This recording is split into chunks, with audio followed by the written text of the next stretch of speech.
looking for it after school days, and then actively looking for it so I can have it before school and during school and after school. And that turned into, other drugs. Like, I remember the first time I did cocaine, it was like, I was like 15, 2 years after I started smoking marijuana.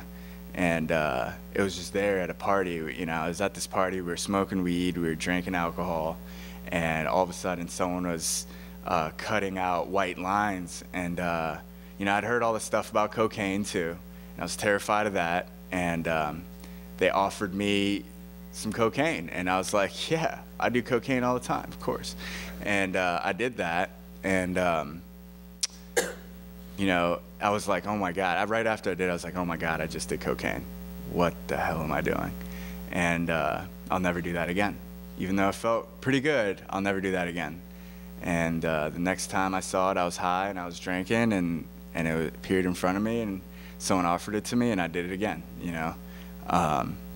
And eventually, things just sort of happened like that. Like ecstasy would come on the table, and I'd be like, yeah, give me that. And, painkillers, started doing painkillers. The whole time, it's like, I knew that drug addiction and addiction was a really nasty thing. Like, my stepmom was pretty heavy alcoholic, and it got real ugly at home, and I know I didn't want to be that. I knew I didn't want to be an addict. But I knew that I could, people told me that if I just smoke marijuana, I'll be okay. And that's sort of what I stuck to for a while. And even though there were drugs here and drinking there, and eventually I broke up with my girlfriend of 4 years, and I was really heartbroken. And it was this really sad thing at the end of high school. And I started using other drugs more frequently, like Oxycontin. That was sort of the time where that hit the scene pretty hard, and at least in McLean. And I started using that a lot during that time. And the marijuana was still there, and I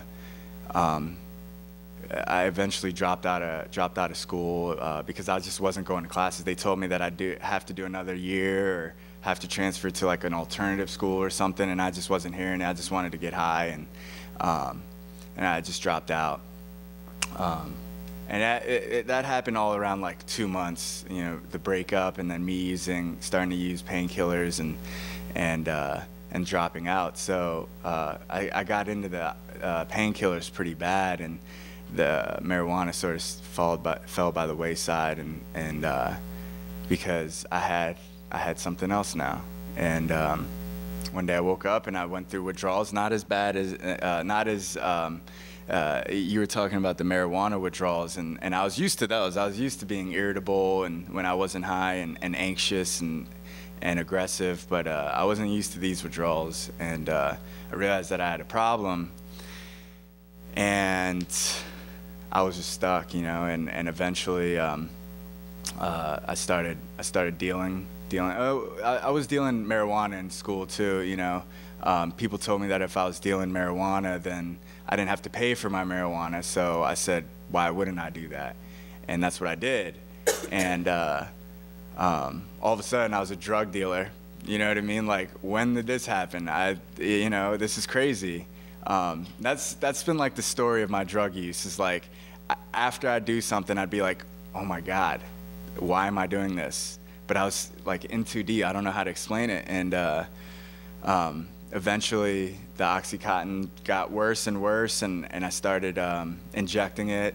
Someone told me that it would feel much better, and it would cost less for me to do that. And I didn't want to do it. I heard all the things, and I did it. I was pretty desperate, and eventually I started stealing. I started stealing every day. I was stealing from stores, and taking the stuff that I stole to the pawn shop, and after the pawn shop, going to places in Southeast and PG County in Maryland, and getting my drugs there, and eventually, the Oxycontin racket was starting to dry up a little bit, because things like this, parents were starting to get informed, and the newspaper articles about how addictive Oxycontin was, and how bad it was, and they started making it so you couldn't break down the pill anymore to snort it and inject it. And it started, I wasn't able to get as much, and so someone was like, hey man, heroin's about the same thing. It's just 1 or 2, like they were scientists or something. It's only 1 or 2 molecules away from Oxycontin. And I was like, yeah, sure, 1 or 2 molecules, I could do that. And I did that, and afterwards, I injected the heroin, and I was outside, and I was like, I just injected heroin. Wow. And in my mind, I knew this is bad. Like, what is my life come to? You know what I mean? This is not how I was raised. This is ridiculous. But it was too late. You know, the next day I did the same thing. The next day I did more. The next day I did more. Stealing even more. I was probably stealing about thousands of dollars a day worth of merchandise. And when you do something like that, you start getting caught for something like that. And I started getting caught, and I started going to jails. And I was like 20. I was in jail with people that were like 30, 40, 50 years old, and like career criminals, and like sort of intimidating. And I'm like not built for jail, I feel like. And it started getting scary, and it wasn't enough. Yeah, right after I'd get out of jail, I'd go right back to it. And one day I did get caught, and I went to jail, and I was stuck in there. They didn't give me bond because it was like the 6th time I'd been caught in like a matter of 2 months, 1 month maybe. And I had like 12 felonies pending against me, and the magistrate was like, yeah, you're not getting out, dude. And I was like, okay. And so I had to sit there withdrawing from heroin, and so no one was taking my phone calls from jail, and it's like, yeah, this is ridiculous.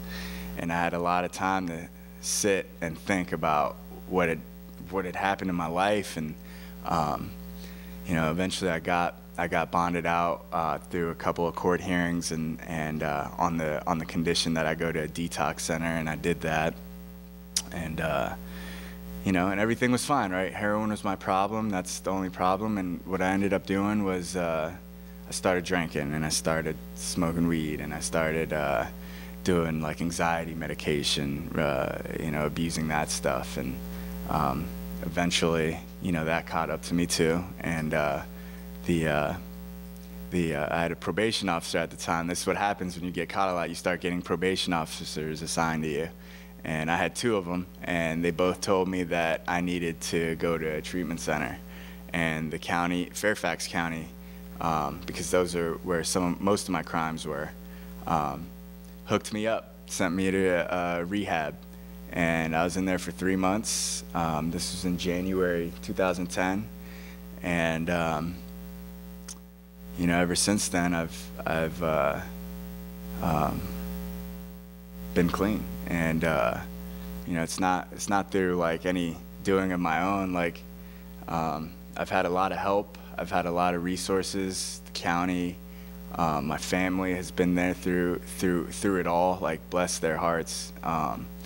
And you know, today it's you know, I work at Starbucks, like it says on the thing. I was joking with my friends, like, I'm gonna be sitting next to a scientist, a doctor, a police officer, and it's the guy who works at Starbucks. And I go to school for social work and business. And why I do that is because I want to be a substance abuse counselor for teenagers, and hopefully, like, I can do that. Like, you know, I'm almost done with my semester, with my time at Northern Virginia Community College, and I'll be going to Mason for social work, and hopefully I'll open up my own practice, which is why I do the business, studying the business side too. So, yeah, I think I've spoken for way too long. Thanks.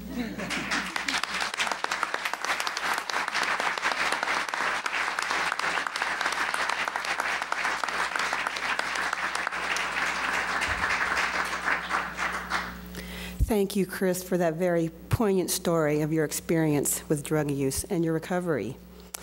Now we are going to open the floor to questions. We ask that if you have a question, to please wait for the microphone to come to you. And again, if you do not want to speak your question, you can write it on an index card and pass it up, and then I will ask the question for you.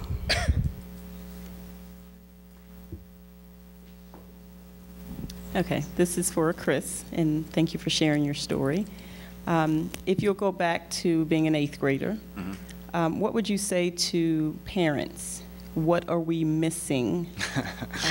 Whether it's you let us know the lies or what we'll see around the house, whether it's extra eye drops, whatever it is, what are we missing as parents? I knew someone was going to ask me that, and I've been thinking about what I would say if someone asked me that. Like, what should my dad have done different? And I really don't know. I know that I was carrying around a lot of Visine, eye drops. I was carrying joint papers, blunts, like cigars. If you see cigars, it's probably a good sign. You know, and I don't know, it's, you know, I think that my dad would be more of use answering this question, like how he dealt with it and what he saw and stuff. But, you know, I know that when I was starting to get in the grips of using drugs, I was definitely more and more withdrawn into myself and not as communicative to my family. And that's usually not a good sign, at least in my experience it wasn't. When I wasn't, when there was nothing to hide, I was very open and talked to them. But when there was stuff to hide, I was sort of withdrawn into myself. So, yeah.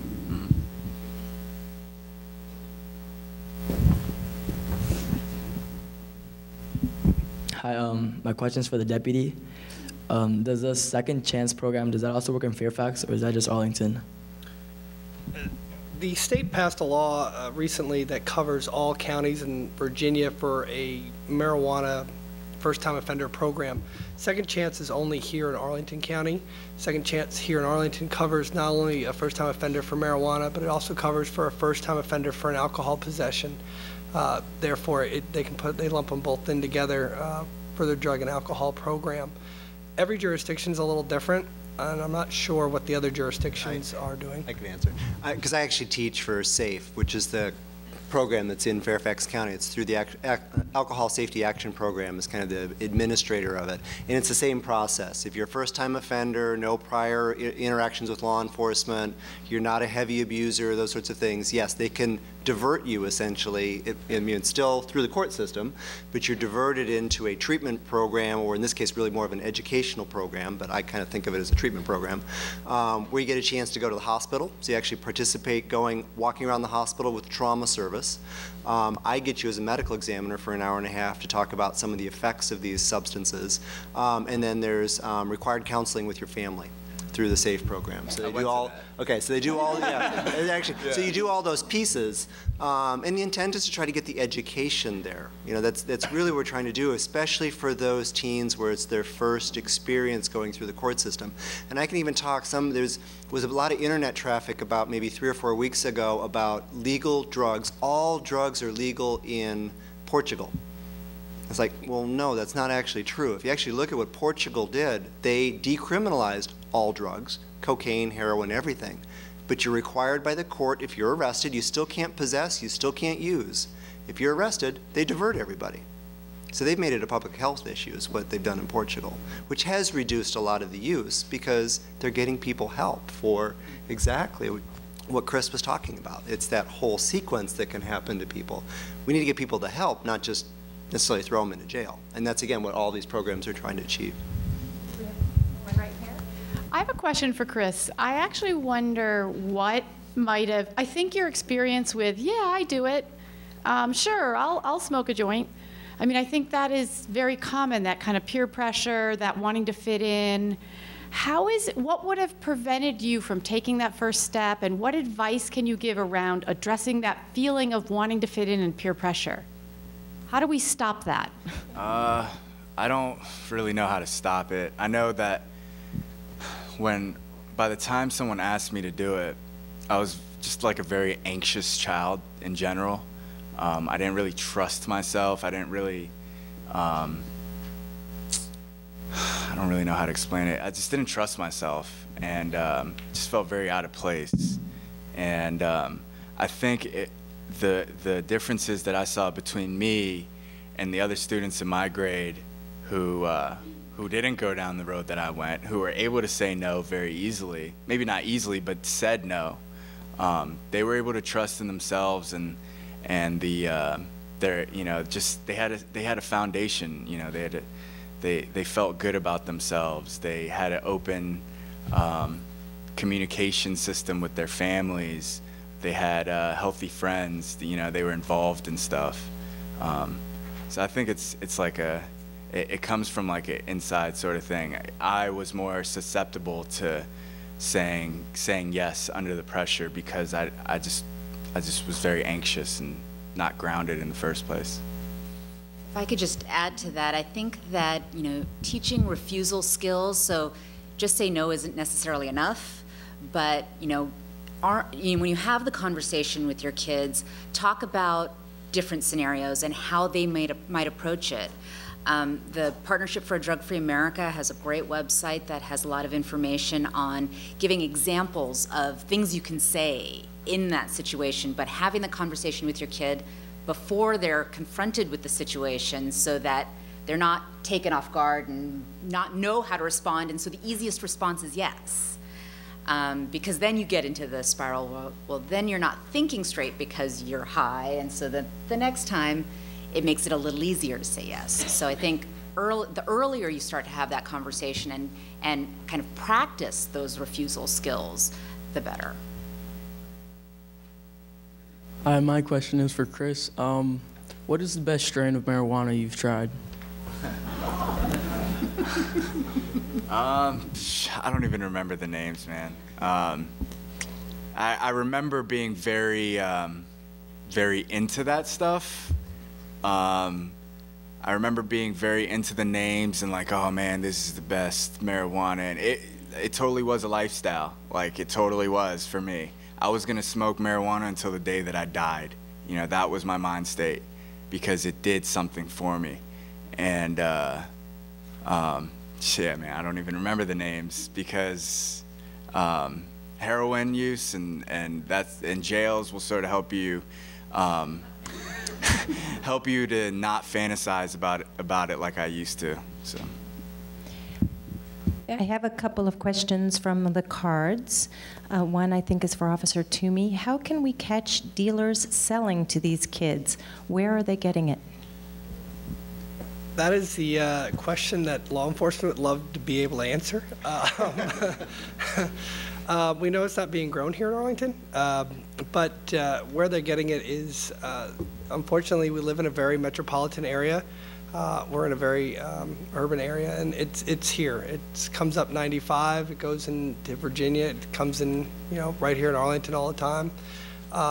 And because we have that city atmosphere and that city style, that city lifestyle, it is very easy to obtain it. And we fight pretty hard as a police department to try to combat that here in Arlington County. We have special units that work the roads midnights when they're free. They're traffic units that, you know, they're regular officers who work midnights, but they have some free time and they'll hit the highways pretty aggressively. Some of our officers are trained in what we call interdiction traffic stops, which is a special style traffic stop which allows the officer to kind of pull you over for something else, not you. Pull them over for something else and talk to you a little bit, and if they get a feeling that there could be narcotics in the car, marijuana, then they do their tactics that they learned through the interdiction school on how to get you to come out of the car and talk to us a little bit, and then get us, our ultimate goal is to get into that vehicle, either with a police canine dog doing a sweep of the vehicle or the officer being able to smooth his way into the vehicle by lowering the suspect's guard so we can get in. But it is very troubling, especially one of the issues that we do have. It's very hard for us to do vice narcotic stings on children. It's something that we don't like to do. It doesn't always work out in our favor when we do it. It makes for bad publicity in the press. But the problem is, and the dealers know, that we don't like to target children, and they use children a lot more than what we think they do. As I said, the rise in use amongst middle schoolers is very troubling, because that means that the dealers are targeting middle school kids to get that in. And it's been a successful campaign for them and not so successful for law enforcement. One that is somewhat related. How many gangs affiliated with drug activities are there in Arlington? Is that also a problem? Arlington County does have some gangs here. MS-13 is widely seen here. There's some other ones. And unfortunately, when you have gangs like that, they do sell a lot of drugs. And they do engage in that criminal activity of trying to lure, younger children, middle schoolers, kids that are, as they target, as easy to manipulate into getting into their gang. And one of the ways they do that is through the lure of, easy, marijuana, easy alcohol, and that's how they kind of do it. There are a couple of gangs here. I don't know all the names. I'm not well versed in our gang activity here in Arlington County. But we do have a few. There was this, are there some other questions? I've got some cards, or let's go over here.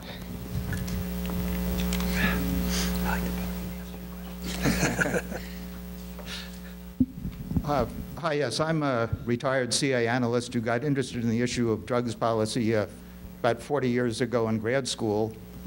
And I became quite convinced at the time that marijuana should be legalized because it's a much less dangerous drug than alcohol or tobacco. And now I'm a member of the National Organization for the Reform of Marijuana Laws that is trying to get it legalized for adults. I would emphasize the for adults part because we agree completely with the panelists that kids absolutely should not be doing any of these drugs for the reasons that Dr. Howda emphasized. I did note that none of you talked about how marijuana compares to alcohol and tobacco in terms of danger, which to me is really the most crucial question, except for the slide that Dr. Dowling showed, which showed that the chance of becoming addicted to marijuana is much less than the chance of becoming addicted to alcohol or tobacco. And I did notice also that both the police officer and the young man commented that it was easier to get marijuana than alcohol. And to me, that's a suggestion that the current system is not working and that the best way to control drugs, keep them out of the hands of our young people, is through some kind of system of legalization, taxation, regulation.